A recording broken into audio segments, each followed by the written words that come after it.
आदरणीय सच्चिदानंद जी जोशी, डॉक्टर उपाध्याय जी, इस किताब के विशेष रूप से जिन्होंने अपने अनुभव कथन पर ही लिखा है, ऐसे मेरे मित्र डॉक्टर ज्ञानेश्वर मूले, श्री राम गोपाल शर्मा जी, उपस्थित सभी मान्यवर भाई और बहनों। वैसे ज्ञानेश्वर मूले जी का मेरा परिचय काफ़ी दिनों से है। जब वो फॉरेस्ट डिपार्टमेंट में अधिकारी के रूप में कार्य कर रहे थे और विशेष रूप से उन्होंने पासपोर्ट के संबंध में बहुत अच्छा कार्य किया, उसकी जानकारी मिलने के बाद उनके प्रति मेरी मन में बहुत अच्छी प्रतिमा उनके बारे में निर्माण हुई। और एक महत्वपूर्ण बात यही है कि उनका जन्म, बचपन जो है वो सांगली जिले में बीता और बाकी का जीवन कोल्हापुर जिले में रहा। महाराष्ट्र के बारे में मैं अक्सर इस बात में बहुत अभिमान रखता हूँ कि साहित्य, संस्कृति, कला, इतिहास, विरासत और संस्कृति, इसके बारे में बाकी राज्यों के बारे में मुझे कुछ कहना नहीं है, पर महाराष्ट्र और बंगाल, इन दो राज्यों में उसकी एक अलग प्रतिमा है।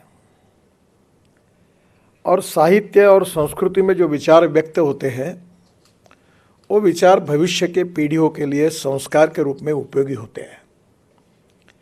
और इसलिए किसी भी व्यक्ति के जीवन में एक महत्वपूर्ण बात होती है कि उसके बचपन में उसके माता और पिता कैसे हैं और उसको जो टीचर्स मिले वो कैसे हैं, और शुरुआत के समय में उसके मित्र हैं, उसके गाइड एंड फिलोसोफर कैसे हैं, उसके ऊपर उस व्यक्तित्व की पर्सनैलिटी का एक जड़न घड़न उससे बनता है। मूले जी के बारे में एक छोटा सा कॉन्ट्रडिक्शन है कि वो सरकारी अधिकारी होने के बाद अच्छे कवि कैसे हैं क्योंकि वो एक प्रशासनिक यशस्वी अधिकारी है और साहित्यिक और कविता दोनों के प्रति रुचि रखते हैं। उसमें और एक अच्छी बात है कि प्रशासकीय क्षमता के साथ संवेदनशील अधिकारी होते हुए, कार्यक्षम अधिकारी होते हुए, उन्हें स्वाभाविक रूप से जो परिस्थितियां होती है उससे सीख कर लिखने की आदत भी है।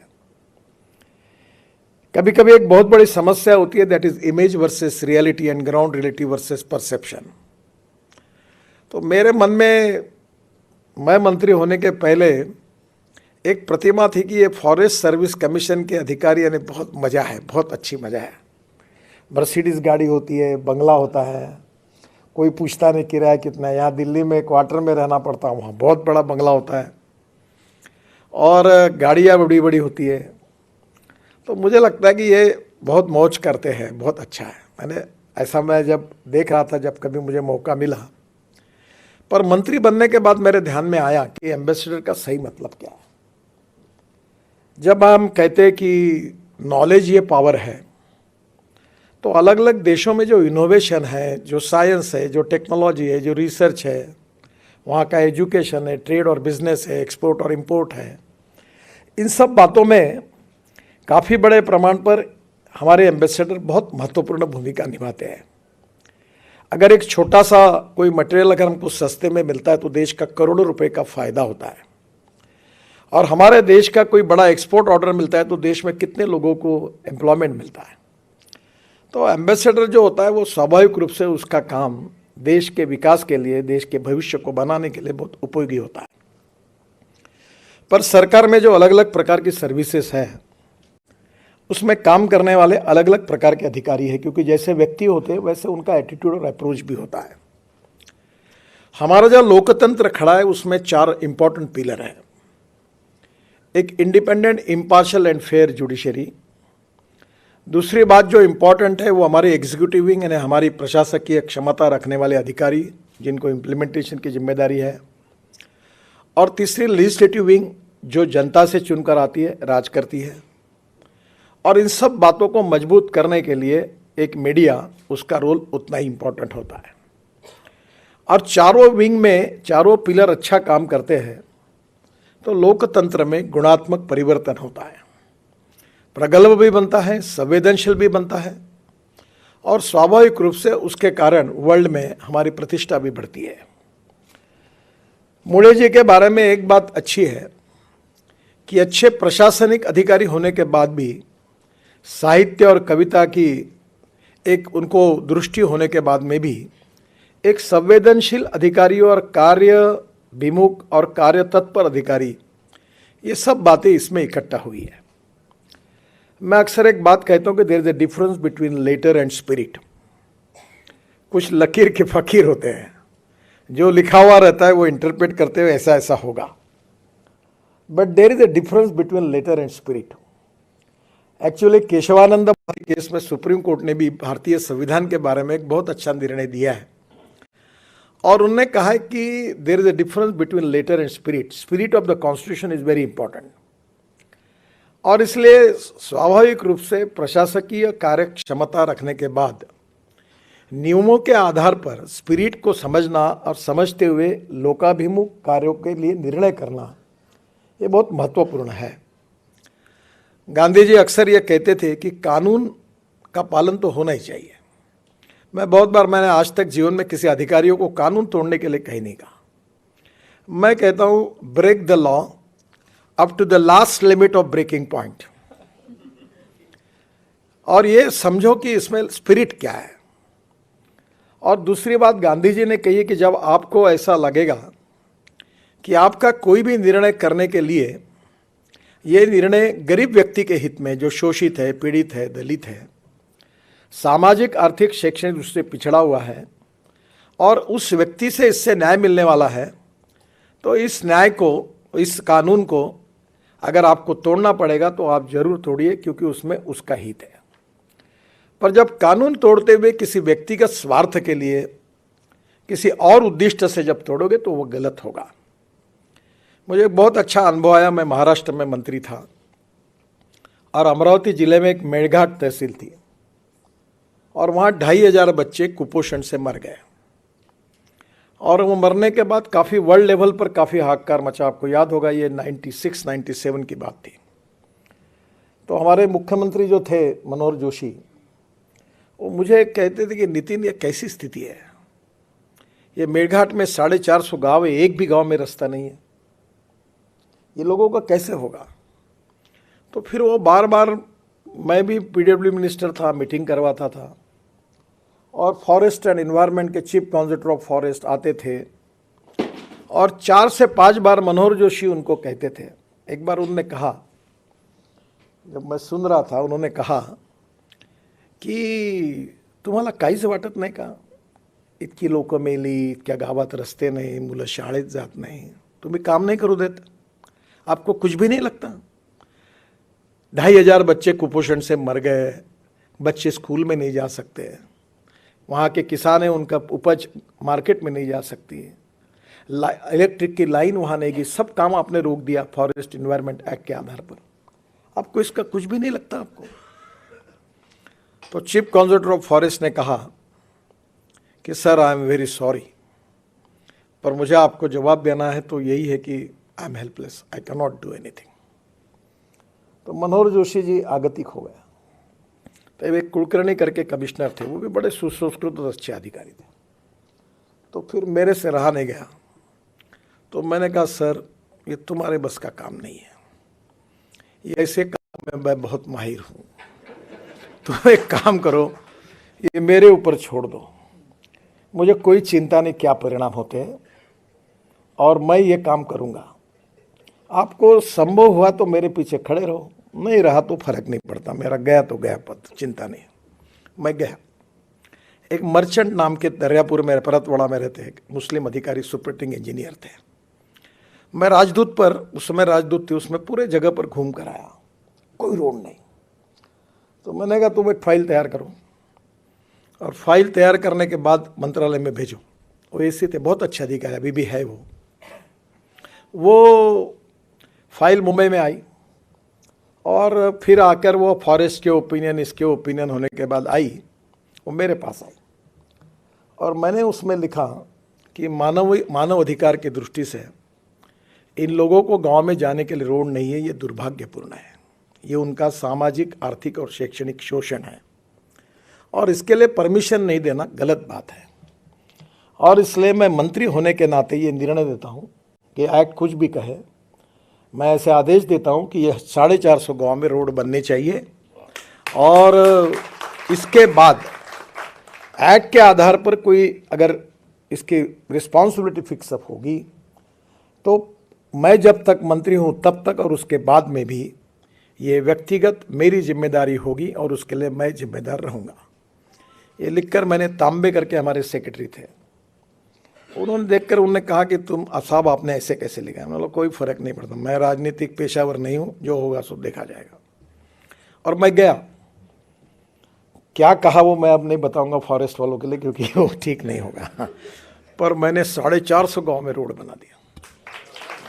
और डॉक्टर अलेक्जेंडर हमारे गवर्नर थे, बहुत अच्छे संवेदनशील व्यक्ति थे, मैं उनको हेलीकॉप्टर से लेके गया उद्घाटन के लिए। और वो पहले 5 गांव में जाने वाले थे, फिर वो 20 गांव में गए, 2 दिन वो चिखलदरा रुके थे और वो इतने खुश हुए। और फिर हाईकोर्ट में एक PIL भी हुई, तो कोर्ट ने कहा ये वायलेशन है। तो फिर डिपार्टमेंट को सरकारी अधिकारी बोल रहे थे एफिडेविट करना है, मेरा नाम लिखो, जो सज़ा करनी है कोर्ट को मुझे करने दो क्योंकि इट्स माय डिसीजन। गई तो वो डर गए, बोले ऐसा कैसे लिखना चाहिए। मैंने बोला कोई फ़र्क नहीं पड़ता, politics is the instrument of socio economic reform. अगर मैं मंत्री होने के साथ अगर गरीब व्यक्ति को न्याय नहीं दे सकता तो कोई बात नहीं, जो होगा सो देखा जाएगा। वो आज रास्ते पूरे हुए, वहाँ स्वाधीनता मिली, वहाँ बिजली, ऐसी तो हालत थी कि एक केवल बिजली का आंकड़ा ऊपर करना था, वही इन्वायरमेंट टैक्स ने उसको स्टॉप किया था। मैंने बोला कहा बताओ मेरे हाथ से कार्यक्रम करो, मैं कहा लगाना है मैं करा देता हूँ। ये जो संवेदनशीलता थी, ये जो लोकाभिमुख थी, कि जिसको हम लोग अक्सर कहते कि मनसा सततम स्मरणीयम वचसा सततम वदनीयम लोकहितम मम करणीयम। Either it is politics or social work or is even administration. It is the instrument of socio-economic transformation. और हम अगर रब का फेयर करने के लिए बैठे हैं तो किसी के जाने में फ़ायदा नहीं और किसी के आने में फ़ायदा नहीं। We need to do something for the people. और यही संविधान का स्पिरिट है। तो मुझे इस बात की खुशी है कि अपने पूरे जीवन में ये पासपोर्ट वाली आइडिया मुझे एक बार सुषमा जी ने आपके अनुपस्थिति में मुझे बताई थी। मैं बोल रहा था वो नागपुर में कार्यालय खोलो, इधर खोलो। अरे नागपुर क्या, बोले वर्धा में खोल देंगे, चंद्रपुर में। मैं बोला ये ऐसा कैसे होगा, अब तो नागपुर में खोलते खोलते मैं बोल रहा हूँ कि होगा कि नहीं। उन्होंने बोले ये ऐसी ही हमने पॉलिसी बनाई, तुम्हारा महाराष्ट्र के तो अधिकारी ये बोले। तो उन्होंने बहुत तारीफ की और मुझे बताया कि ये हुआ। और आप छोटे छोटे गाँव में गया तो कानून इम्प्लीमेंट करते समय सामान्य व्यक्ति के हितों का विचार करते हुए, उसको ब्रेक न करते हुए निर्णय करना, ये जो सुसंस्कृत लोकाभिमुख संवेदनशीलता थी, उसका परिचय आपने इस किताब में भी दिया है। अब मैं ज़्यादा कमेंट नहीं, आजकल मीडिया को आदत है मैं कुछ भी बोलूँ तो उल्टा लिखते हैं। तो मैं ब्यूरोक्रेसी में कोई भी कमेंट्स करूँ तो कहीं ना कहीं कहाँ का जोड़ देते हैं और दिन भर चलाते हैं। Every should loyal to his profession. मैंने जो कहा उसके ऊपर मैं कायम रहूँगा। पर ब्यूरोक्रेसी के बारे में कभी कभी time is the biggest capital. और मैं अक्सर एक बात कहता हूँ, जो मुनि जी की क्षमा मांगकर और जितने प्रतिनिधि क्षमा मांग के बताता हूँ, कि जिन लोगों को 1 तारीख को तनख्वाह मिलता है वो जीवन भर टाइम नाम के विषय का महत्व कभी नहीं समझते। मैं बिजनेस मैनेजमेंट में फाइनेंस हूँ, पढ़ा हूँ और बहुत कर्जा ले चुका, धंधा पानी कर चुका हूँ। तुमने एक एक फाइल पर 15-15 दिन लेट करने से कितना चूना लग जाता है, इसका व्यक्तिगत जीवन में भी अनुभव लेता हूँ और बाकी कॉन्ट्रैक्टर को बर्बाद होते हुए मैंने देखा है। Only the problem is not taking decision is the best decision. आपको जो लगता है वो लो ना, रिजेक्ट करना रिजेक्ट करो, पास करना पास करो। अभी प्रधानमंत्री जी ने आदेश दिया कि कोई भी फाइल 4 लेयर के ऊपर नहीं जाएगी। मैंने नोट बनाकर सेक्रेटरी को दिया, 4 लेयर पर दो, कितने लेयर हैं, जो करना है वो निर्णय करो। Problem time is the big problem. और टाइम के कारण फिर लोगों को तकलीफ होती है। आपके डिसीजन क्या होता है इससे नहीं होती। और इसलिए इसका जब महत्व होता है जब अधिकारी संवेदनशील हो, दूसरों के व्यक्ति के भी पास जाकर उसके सुख दुख को समझने की कोशिश करनी चाहिए। मैं जब मंत्री बना तो करीब 406 प्रोजेक्ट 3,85,000 करोड़ के स्टॉल प्रोजेक्ट थे, बंद पड़े थे, और बैंकों में 3 लाख करोड़ का एनपीए हुआ था। मैं हमारे यहाँ फर्स्ट फ्लोर पर ट्रांसपोर्ट वन में रोज रात को 12-12 बजे तक बैठता था, अधिकारी, कॉन्ट्रैक्टर, कंसल्टेंट, बैंकर्स, और कुछ ना कुछ मुझे अक्सर लगता था कि positive attitude, fast track decision making process, transparency, corruption free system और डिसीजन मेकिंग प्रोसेस होनी चाहिए। We have to find out the way out, solution निकालना चाहिए विदाउट ब्रेकिंग द लॉ। तो मैं बहुत बार बैठता था, मतलब बैंक को बोलता तुम्हारा इसमें फ़ायदा है, तुम्हारा इसमें फ़ायदा है, ये ऐसे रोक के क्यों कर, लोगों को भी तकलीफ हो रही है, एक्सीडेंट हो रहे हैं, लोग मुझे गालियाँ देते हैं। एक बार मैंने एक अधिकारी को कहा कि तुम्हारा नाम क्यों नहीं लिखते रोड पर, गड्ढे भाई इतने, तो मैंने नियम बनाया कि रोड पर सब डेप्यूटी इंजीनियर सबके नाम लिखो कि ये रोड में गड्ढे है, तो मैं मेरा ही पुतला क्यों फूके लोग, आपका भी फूके। अगर मैं आप लोग जब मेरे लिए करेंगे तो फिर आपकी भी जिम्मेदारी है ना। मैं मजाक में उनको कहा कि आपका भी कल लोग आपको भी पूछेंगे, नहीं तो तुरंत कुछ हुआ तो लोग बोलते कि क्यों ऐसा क्यों हुआ। तो शरद जोशी करके हास्य व्यंग्य के कवि थे, मेरे बहुत फेवरेट कवि थे, और आज भी मुझे कभी समय मिलता है तो मैं उनकी कविताएं सुनता हूँ। भोपाल के थे, और आपकी जो कविता है वो शरद जोशी जी की कविता को याद करने वाली बात है। बहुत अच्छा व्यंग्य करते थे। उनकी एक पोस्ट ऑफिस करके कविता है, एक उनकी कांग्रेस करके कविता है। पोस्ट ऑफिस कविता बहुत अच्छी थी। वो बोलते अगर अंग्रेज पोस्ट ऑफिस नहीं खोलते, अगर हम खोलते तो क्या होता। तो वो बोलते पहले एक व्यक्ति पोस्ट ऑफिस आता, आने के बाद काउंटर पे जाता, बोलता मुझे चिट्ठी लिखना है। तो उससे सवाल पूछता क्यों लिखना है, आवश्यक है क्या, क्या कारण है, बहुत इमरजेंसी है क्या। फिर बड़े मुश्किल से वो परमिशन देकर एक चालान देता हाथ में, मैं चालान भरता। चालान भरने के बाद मैं ट्रेजरर के पास, कैशियर के पास जाता, उसको चालान जमा करता। चालान जमा करने का पता क्या है, क्यों चिट्ठी लिख रहे हो, अरे भाई चालान दिया। चालान देने के बाद वो मुझे पोस्ट कार्ड देता, मैं घर आता, चिट्ठी लिखता, और जब मैं पोस्ट ऑफिस के सामने लाल डिब्बे के सामने जाता तो एक सिक्योरिटी गार्ड खड़ा रहता, ए क्या कर रहा है, नहीं चिट्ठी डाल रहा हूँ, चल चाय पानी के पैसे ला। तो बोले मैं चिट्ठी डालता। डालने के बाद, चिट्ठी के बाद उसका जवाब आता, चिट्ठी भरना तो बहुत बड़ा है, और चिट्ठी आता, जवाब आता है, तो मुझे पता चलता है कि पोस्ट ऑफिस में जवाब आया है। तो मैं जाता, तो वो बोलता अच्छा जवाब आया है, पर तुम शरद जोशी हो, इसका मतलब क्या है, तुम ही हो क्या और कोई हो, जाओ पहले एफिडेविट करके लाओ कि मैं शरद जोशी हूँ और कोई नहीं हूँ, तब चिट्ठी तुमको मिलेगी।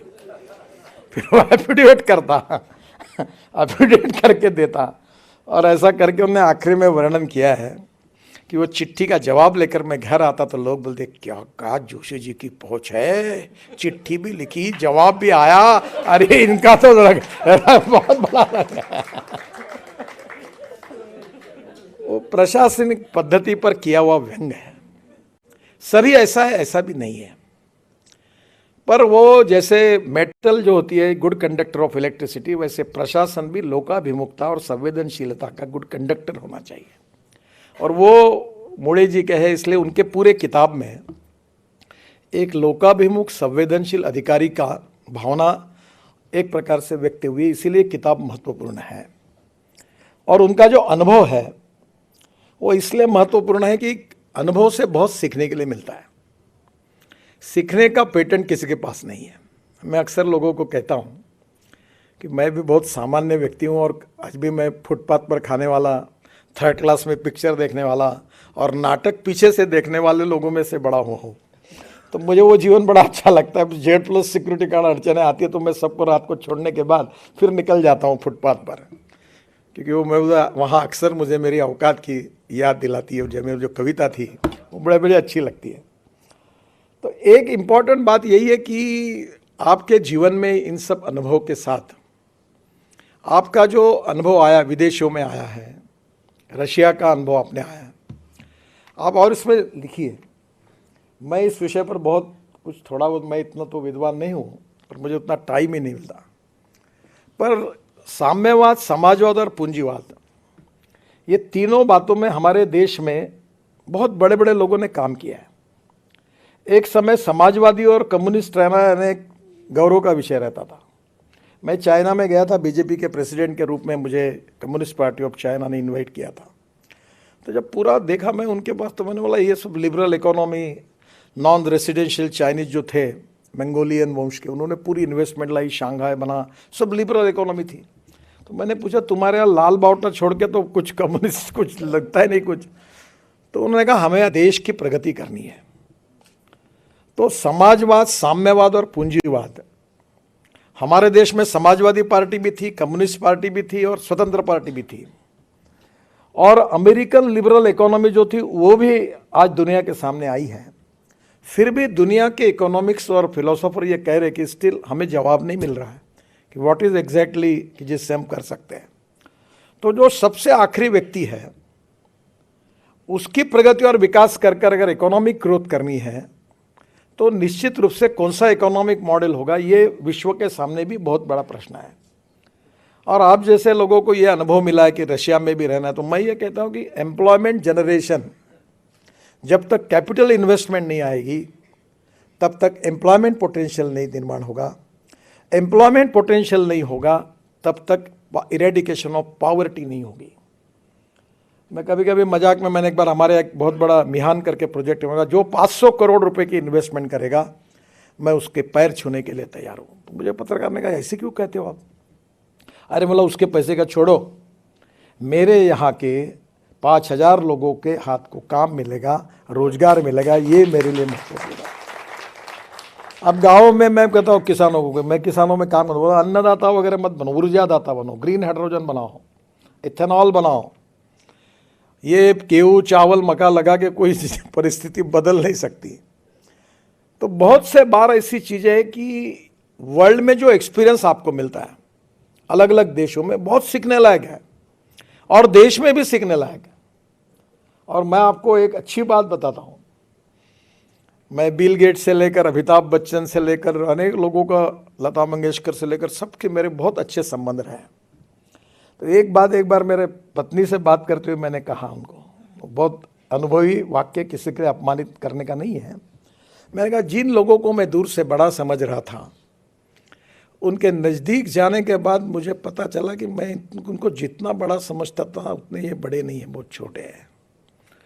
और जिनको मैं बहुत छोटा समझ रहा था बिल्कुल ही, उनके नज़दीक जाने के बाद मुझे पता चला कि वो बहुत छोटे नहीं, वो बहुत बड़े हैं। मैं इलेक्शन में हमारे हिंगना तालुका में एक पारधी समाज की महिला को मैंने टिकट दिया था। तो मेरा आग्रह था कि उसको टिकट देना। सब पार्टी के लोग मुझे आकर कहे कि आपने दिया है तो हमें कुछ कहना नहीं है, पर यहाँ तो ट्राइबल कम्युनिटी में ये कम्युनिटी बहुत कम है, ये चुनाव नहीं जीता जाएगा। सब मेरे ओपिनियन के विरोध में थे और मैं उस महिला को टिकट देना चाहता था। तो मैंने थोड़ा सी गलती की, मैंने उसको 10,000 रुपये दे दिया और कहा कि काम को शुरू कर दो, उसको एश्योरेंस दे दिया। और बाद में जब ये सब लोग मेरे विरोध में गए, जो मैंने एक्सपेक्ट नहीं किया था, तो मेरा स्वभाव था कि जब पंचों की राय, अब सभी लोग मेरे विरोध में हैं, तो मैंने कहा ठीक है बदल दो टिकट। तो मैं धर्म संकट में आया और मैंने उनको घर बुलाया और वह लिटरली दारू की भट्टी, हाथ भट्टी चलाने वाली महिला थी। मुंडे साहब तब गृह मंत्री थे, हम गए थे तो उनके ऊपर अटैक हुआ था, उस समाज की थी। तो मैंने उनको बुलाया और उनको कहा कि देखिए मेरे से गलती हो गई कि मैंने आपको कहा कि आप टिकट पक्का 10,000 रुपये ले जाओ, गाड़ी लगाओ और काम करो, पर अब परिस्थिति में ये टिकट बदलना पड़ रहा है, आपको फॉर्म नहीं भर पाएगी, मुझे बड़ा दुख है, मैं क्षमा मांगता हूँ। बोले भाऊ काहे की क्षमा मांग रहे हो? कुछ मत नहीं। तुरंत उसने पर्स निकाली, 6,850 रुपये तुरंत गिन कर मेरे पास दिए और कहा इतने पैसे मैंने खर्चा किए थे, पर आपने नहीं दिया टिकट, कोई चिंता मत करो, पर अपने पार्टी की जो भी उम्मीदवार होगा उसका मैं काम करूंगी। और पैसा वापस किया और मेरे आंखों में आंसू है, वो चली गई। पर जो बड़े बड़े उच्च विद्या विभूषी, डॉक्टर, प्रोफेसर, बड़े बड़े लोग होते, उनका टिकट कटने के बाद उनके घर में समझाने के लिए जाते तो कितनी गालियाँ और कितने श्राप देते और चुपचाप बैठ के सुनना पड़ता है। उसका मैंने बहुत अनुभव किया, अभी भी करना पड़ता है। कैसा मेरे ऊपर अन्याय हुआ, बड़े बड़े लोग होते हैं, वो महिला ने मुझे सिखाया। कि सीखने के लिए गुणों का patent, no one is perfect and no one can claim that he is perfect, उत्तम, अधिक उत्तम, सर्वोत्तम, अप टू इन्फिनिटी। हमारे बीच में कोई पूर्णांक नहीं, हम सब अपूर्णांक है। और ये समझते हुए जब जीवन में ऐसे छोटे छोटे अनुभव से हमें सीखने के लिए मिलता है, वही हमारी जीवन की पूंजी होती है। मुझे इस बात की खुशी है कि इस किताब में आपके अनुभव ने आपको बहुत सिखाया। आपके बचपन की माता पिता के और शिक्षकों के संस्कारों ने आपके साहित्य, कविताओं के बारे में रुचि निर्माण करके आपकी इस गुणवत्ता को बढ़ाया। और प्रशासकीय अनुभव में संवेदनशीलता के कारण नेशनल और इंटरनेशनल लेवल पर आपके अनुभव ने इस लेखन को और परिपक्व बनाया। तो यह आपका अनुभव निश्चित रूप से जो यंग जनरेशन है जो प्रशासकीय सेवा में जाएगी, वो जो इसको पढ़ेंगे तो आपके अनुभव के कारण उनको काफ़ी उपयोग होगा।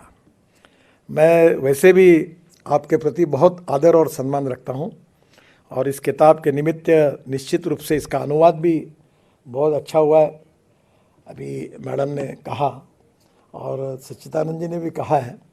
मैं आपको बहुत बहुत शुभकामनाएं और शुभेच्छाएं देता हूँ। और एक प्रशासकीय अच्छे अधिकारी का जो लोकाभिमुख है, संवेदनशील है, कवि है, साहित्यिक है और उसके साथ भी कार्य करने के साथ साथ इफ़िशिएंट भी है। यानी ऐसा नहीं है कि जो ईमानदार है वो इफ़िशिएंट नहीं है, वो इफ़िशिएंट है वो ईमानदार नहीं है। कभी कभी ये प्रॉब्लम आते हैं, पर आपकी सभी बातों का संगम इसमें है। मैं आपको हृदय से बहुत बहुत शुभकामनाएं देता हूँ। बहुत बहुत धन्यवाद। नमस्कार।